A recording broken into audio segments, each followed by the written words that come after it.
Bonsoir mesdames, messieurs. Donc à 19h15 précisément, Valentin Marconne s'est rendu aux gendarmes après 4 jours de traque. Suite à la forte pression qui a été exercée sur lui par les moyens de la gendarmerie qui ont été rassemblés ici, dans le secteur, des moyens départementaux, des moyens régionaux, les moyens zonaux et les moyens nationaux. La mission était rendue extrêmement difficile du fait de la géographie, un terrain très hostile, avec des secteurs pratiquement impraticables et avec un individu en face de nous, déterminé, armé, susceptible d'ouvrir le feu et qui était entraîné pour cela. Donc nos gendarmes, que je tiens ici chaleureusement à remercier pour leur engagement permanent depuis 4 jours, ont en permanence travaillé sous la menace d'une prise à partie. Et finalement, nous sommes satisfaits du dénouement avec la reddition donc, de cet individu. Est-ce que vous pouvez nous expliquer comment ça s'est passé, dans quel environnement, plus de détails sur le moment de sa reddition? Le moment de sa reddition, donc nous avions un ratissage en cours par le GIGN, précédé d'une équipe cynophile, un Saint-Hubert, extrêmement efficace pour ce genre de manœuvre. Et finalement, sentant une nouvelle fois probablement cette équipe s'approcher, il a quitté sa cache et il est redescendu donc plein sud vers son domicile. Et il s'est rendu à la première patrouille de gendarmes qui s'est présentée en leur précisant, en leur disant « Excusez-moi, je me rends. Excusez-moi, je me rends ». La patrouille étant constituée d'un gendarme d'un gendarme masculin et d'un gendarme féminin de la compagnie locale qui, d'ailleurs, pour la petite anecdote, était aujourd'hui en repos et donc qui sont venus spontanément apporter leur aide dans le cadre de cette mission délicate. Alors, ça fait 3 jours qu'on est après lui. Où est-ce qu'il était caché? Dans une grotte, dans un abri? Il se terrait, il s'était camouflé, donc dans ce terrain extrêmement hostile, et on pouvait passer à quelques mètres de lui. Probablement que ça a dû se passer à quelques dizaines de mètres. Et donc quand on l'a récupéré, il était extrêmement affaibli, hagard. Il a fallu donner à boire et à manger. Donc voilà, je pense que c'est la durée de la mission et donc notre stratégie qui consistait effectivement à le fixer, puisque notre première intention, c'était clairement de ne pas lui permettre de quitter cet abri, puisqu'on partait du principe qu'il était terré là. On avait un certain nombre d'indices qui nous laissaient présager qu'il n'avait pas quitté la zone. Et c'est pour ça que ce n'était pas la seule hypothèse de travail, mais que c'était l'hypothèse de travail principale, d'où effectivement cette montée en puissance de nos moyens et de cette concentration sur un périmètre extrêmement limité. Il était armé, il avait quoi comme type d'arme, comme vous l'avez récupéré? Lorsqu'il s'est rendu, il n'avait plus d'armes. Et vous ne savez pas ce qu'il avait en sa possession pendant les 4 jours où il était retranché dans la forêt? On sait ce qui manquait à l'inventaire. Qu'est-ce qui manquait? Il manquait 2 armes. Est-ce qu'il a dit des choses en garde à vue? Est-ce qu'on a des informations au-delà du fait qu'il se soit excusé? Qu'est-ce qu'il a expliqué? S'il a donné des explications, quelque chose? C'est beaucoup trop tôt, c'était il y a 2 heures. Donc pour l'instant, on est juste dans la translation et la garde à vue a commencé effectivement officiellement, mais pas naturellement l'interrogatoire. Et ça, de toute façon, je laisserai monsieur le procureur répondre de manière plus précise à ces questions. Oui, vous êtes passé parfois quelques mètres de lui. Est-ce que ces zones-là, c'est des zones que vous avez ratissées plusieurs fois au cours de ces 3 jours? À chaque fois, est-ce qu'il y avait des pistes autour de ces zones-là? Les différents chiens, et c'est pour ça qu'on s'est concentré sur ces zones-là, les différents chiens ont marqué effectivement une zone qui est celle dans laquelle nous l'avons retrouvé et celle sur laquelle nous aurions concentré nos moyens demain s'il avait fallu le faire, puisque de toute façon on s'inscrivait dans la durée. C'est la pression qui l'a fait se rendre devant vous? Il arrive dans un état très calme, il s'est excusé. C'était quel type de personne vous aviez face à vous à ce moment-là? Un personnage, comme je vous le disais, affaibli, hagard, et qui avait abandonné tout espoir de pouvoir s'en sortir normalement, vivre en tout cas. Est-ce qu'on sait si le message de son père diffusé a joué un rôle? Je ne peux pas vous répondre à ces questions à ce stade. Vous êtes satisfait, j'imagine, qu'il n'y ait pas eu d'affrontement. C'est ce que vous craignez. Il était armé, il était entraîné. C'est la consigne principale, c'était de travailler en sécurité. Puisqu'il s'agissait, on avait déjà malheureusement 2 victimes mardi matin, il ne s'agissait pas d'en avoir d'autres dans nos rangs, mais aussi dans la population. Et c'est pour cette raison-là, d'ailleurs, je parlais tout à l'heure de la concentration des moyens, donc départementaux, régionaux, zonaux et nationaux. Lorsque je suis arrivé mardi en début d'après-midi, je tiens à souligner que le groupement du Var, justement, par sa réaction rapide, sa grande réactivité, a justement permis le bouclage de la zone et de fixer l'individu dans la zone. Vous avez dit qu'il était très faible, on a souvent parlé de guerre d'usure. Est-ce que vous aviez maintenant la certitude qu'il était dans ces zones-là? La certitude, on l'a a posteriori. On avait des présomptions fortes basées sur un certain nombre d'indices concordants qui laissaient penser qu'il était dans cette zone. On dit qu'il s'est rendu. Est-ce qu'il s'est rendu dans un des fameux points de passage obligés qui avaient été quadrillés par la gendarmerie, les ponts, les routes, les endroits qu'il devait emprunter forcément pour quitter la forêt? Non, je pense qu'il s'est rendu de guerre lasse. Il est descendu vers son domicile. Nous étions donc, nous encagions, nous bouclions la zone. Et donc, il s'est rendu aux premiers gendarmes qui se sont présentés à lui. Est-ce que vous avez retrouvé, du coup, sa cachette? Il s'est rendu, mais est-ce que vous avez retrouvé la cachette où il était? Qu'est-ce qu'il y avait à cet endroit? Il y avait une cache, effectivement, rien, si ce n'est une couche, on va dire, une couche de branchage masquée. Les armes n'étaient pas dans la cache, mais voilà, il nous a indiqué où elles étaient, donc elles ont été récupérées entre-temps. Est-ce qu'il avait des provisions avec lui, du ravitaillement? On pensait qu'il était parti avec de la nourriture, peut-être. Est-ce qu'il avait de quoi tenir encore plusieurs jours? À ce stade, je pense qu'il n'avait justement pas de nourriture. Mais je n'ai pas la précision ou la certitude. À ce stade, des photos que j'ai vues, il n'y a pas d'aliments, ou en tout cas pas suffisamment pour tenir plus longtemps que ce qu'il n'a tenu.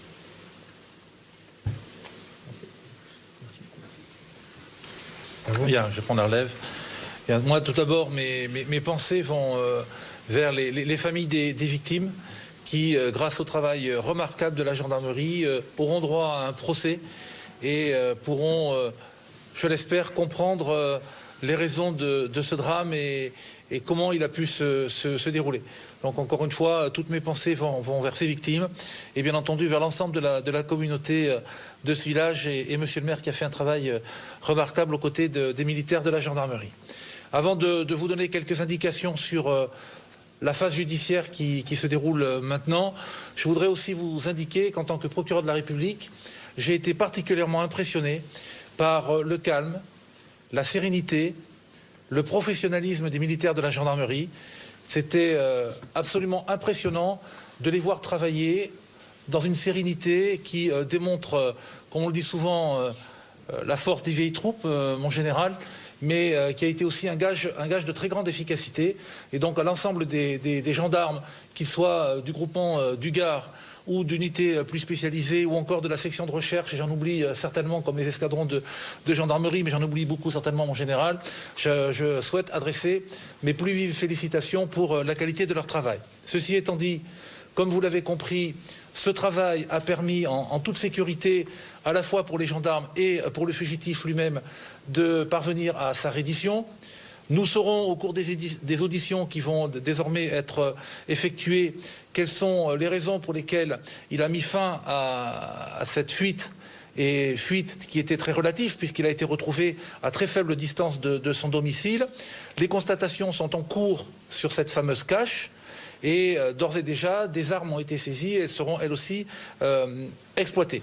L'intéressé vient donc d'être placé en garde à vue par les officiers de police judiciaire. Il est placé en garde à vue pour assassinat au pluriel, donc sur les 2 victimes.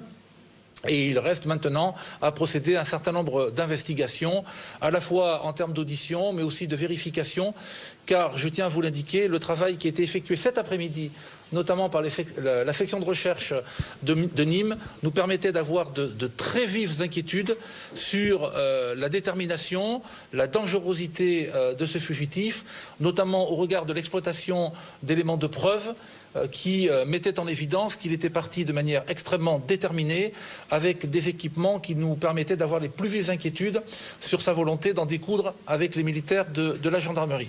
Comme le général vient de vous l'indiquer, il a été pris dans un étau, d'une part entre une patrouille, si le terme est adapté, du GIGN et d'une équipe cynophile, et d'autre part donc de gendarmes départementaux qui ont procédé au recueil de sa reddition et à son interpellation. Le travail donc ne fait que commencer sur le plan judiciaire. La garde à vue va se dérouler et au terme de cette garde à vue, bien entendu, je saisirai un juge d'instruction pour poursuivre les investigations. Est-ce qu'il a avoué ? Comme je viens de vous l'indiquer, il vient d'être placé en garde à vue. Les formalités procédurales sont en cours et les auditions débuteront dans les meilleurs délais. Je retiens simplement, sans aller plus avant, ce qu'il a dit lorsqu'il a été au contact des gendarmes. Il a dit « excusez-moi ». Cela a déjà un certain sens. Sur les armes saisies, est-ce que ce sont les 2 armes qu'il était soupçonné d'avoir en sa possession, dont ce fusil longue distance ? Je ne me prononce pas pour l'instant parce que là aussi il y a des vérifications à faire. C'est un homme qui avait, vous l'avez compris, un véritable arsenal. Est-ce que les armes qui ont été retrouvées sur le site sont les armes avec lesquelles il était parti ? Pour l'instant, nous n'en savons rien. Il appartiendra aux spécialistes de le déterminer. Est-ce que vous savez s'il coopère pendant la garde à vue en ce moment ?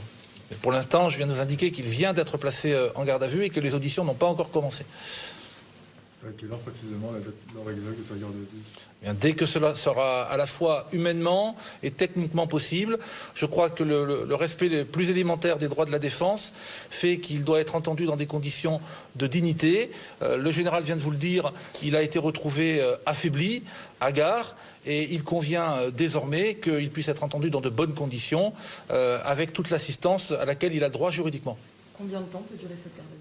Cette garde à vue est juridiquement de 24 heures, renouvelable 24 heures, donc elle est au maximum de 48 heures. Est-ce que vous avez contacté la famille de la personne interpellée ? Est-ce que vous leur avez parlé ? Non, pas encore. Est-ce que vous avez parlé à la famille des victimes ? Je vais aller retrouver déjà je m'en suis entretenu avec monsieur le maire qui se fera notre intermédiaire auprès des familles des victimes. J'ai déjà rencontré, lors de ma première venue sur ce site, j'ai déjà rencontré les 2 familles de victimes. Je me suis longuement entretenu avec elles pour leur expliquer ce qu'était une enquête judiciaire, pour leur expliquer bien entendu quels étaient leurs droits, pour les assurer aussi bien entendu dans le cadre d'une totale impartialité dont je suis redevable, néanmoins que tout serait fait pour que vérité soit faite dans ce dossier. On parle donc bien d'assassinat. On parle d'assassinat, c'est-à-dire que pour l'instant, jusqu'à plus ample informé, je retiens la préméditation. Demain, on aura encore des enquêteurs qui seront sur ce périmètre de 15 km² pour avoir des indices, des renseignements. Je suis certain que demain, les gendarmes continueront à travailler. Il y a énormément d'investigations à faire. Nous avons recueilli les gendarmes. Encore une fois, je tiens à souligner le travail des gendarmes, dont la section de recherche, ont mis en évidence de nouveaux éléments au cours de cet après-midi.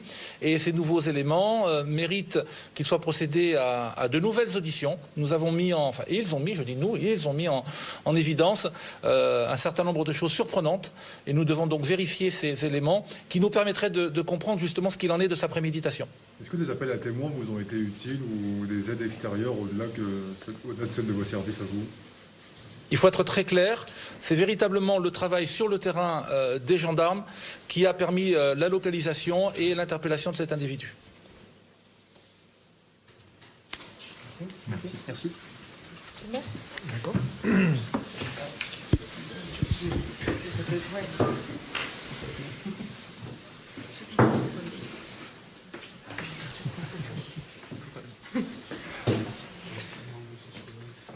Monsieur le maire, comment ça va maintenant dans le village? Est-ce que vous avez déjà pu discuter avec les habitants du Plantier? Qu'est-ce qu'ils vous disent? Comment ça va?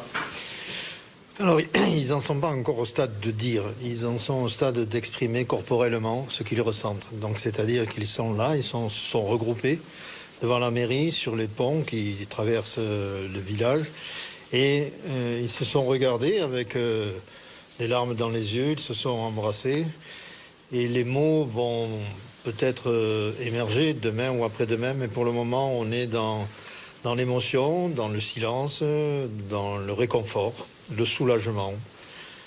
La peur s'éloigne.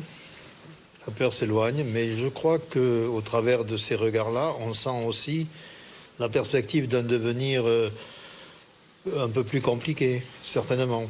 Donc on va s'atteler à construire cette nouvelle maison. On a appris du coup que le fugitif s'était rendu en direction de sa maison, donc il était à proximité des Plantiers. Est-ce que du coup vous avez su cette information un peu plus tôt? Comment vous l'avez appris, vous? Il a été attrapé. Il s'était rendu, pardon. Je ne l'ai pas appris plus tôt. Je l'ai appris une fois que le général m'a donné l'information. J'étais dans la salle à ses côtés et j'ai eu l'information quand on me l'a donnée. Voilà. Et comment ça va se passer maintenant dans le village des Plantiers? Qu'est-ce qui est prévu pour l'instant pour le retour, on va dire, à une vie normale? Alors ce qui est prévu déjà, c'est qu'on a un peu de logistique quand même. On n'accueille pas 350 personnes comme ça du jour au lendemain sans que des espaces soient mis à disposition. Nos restaurateurs se sont fortement impliqués pour soulager toutes ces personnes qui ont travaillé jour et nuit. Permettez-moi juste d'ouvrir cette parenthèse. J'ai cherché pendant 3 jours des synonymes au mot merci, je n'en ai pas encore retrouvé un, donc je vais le réemployer pour la énième fois. Donc je voudrais remercier tous ces services qui nous ont accompagnés, tous ces hommes, ces femmes qui ont travaillé, Madame la préfète, Madame la sous-préfète, qui se sont largement impliqués dans ce projet-là. Et croyez-moi, pour un maire nouveau, débutant, c'est mon premier mandat, on a de temps en temps des moments de solitude, et là, ma crainte a été dissipée par les mots, les paroles, les messages qui m'ont été envoyés et la présence physique de toutes ces personnes qui étaient là autour de nous. Voilà. Vous êtes décrit comme un maire très impliqué. Qu'est-ce qui a été le plus difficile pour vous sur ces 4 jours? C'est d'avoir un mot pour tout le monde. Quand je dis compliqué, c'est pas compliqué. C'est quantitativement important d'avoir à tout moment un regard, un mot, un geste pour tout le monde. Quel qu'il soit d'ailleurs. Quel qu'il soit. Des deux côtés par exemple, hein, des deux familles, mais aussi pour les soldats et les gendarmes qui travaillaient, pour tout le monde. Le regard, une oreille attentive et un geste empathique pour tout le monde. Est-ce que vous êtes entretenu depuis qu'il s'est rendu avec la famille, avec sa famille et avec la famille des victimes? Oui, dès qu'il s'est rendu, je me suis entretenu directement avec son épouse et son beau-père. Dans quel état d'esprit ils sont? Ils sont soulagés déjà que ça se termine comme cela, qu'il n'y ait pas eu un bain de sang pour tout le monde. Ils sont soulagés, mais évidemment, eux aussi atterrés. Dans une situation comme celle-là, je vous le dis, la verbalisation n'est pas au bord des lèvres. Donc il va falloir attendre, être accompagné vraisemblablement par des gens qui savent soulager la plaie d'autrui. Au niveau des familles des victimes, vous avez pu échanger un petit peu avec elles? Oui, alors ça c'était avant l'arrestation, un quart d'heure avant, j'étais avec elle, avec l'épouse du chef d'entreprise notamment. Voilà, j'ai passé un moment avec elle, mais c'était le moment où on ne savait pas encore si on allait rester là pendant des heures et des heures. Donc là, oui. Et tout à l'heure, juste après l'annonce, je me suis entretenu avec son épouse et son beau-père. Et depuis donc la famille des victimes, vous n'avez pas pu leur parler depuis qu'il s'est rendu, c'est ça? Vous ne savez pas dans quel état d'esprit ils sont pour l'instant? Non. Alors, les services de la mairie, mes adjoints sont en contact avec eux parce qu'il y a quand même des choses qui vont arriver, hein, les obsèques, notamment les organisations. Donc ils les ont rencontrés tout au long de la journée. Ce sont des choses administratives. Hein. Voilà. Mais bon, demain est un autre jour. Justement, demain, qu'est-ce qui va être le plus difficile pour vous demain en tant que maire et dans les prochains jours? Parce que ça ne va pas revenir à la normale en quelques semaines, cette situation. Je vais essayer de dire des choses toutes simples. Mais la première que je vais essayer de dire, celle qui me paraît être la plus prégnante pour éviter les dérives, c'est de dire que l'œil pour œil n'a jamais fait que 2 aveugles. Merci.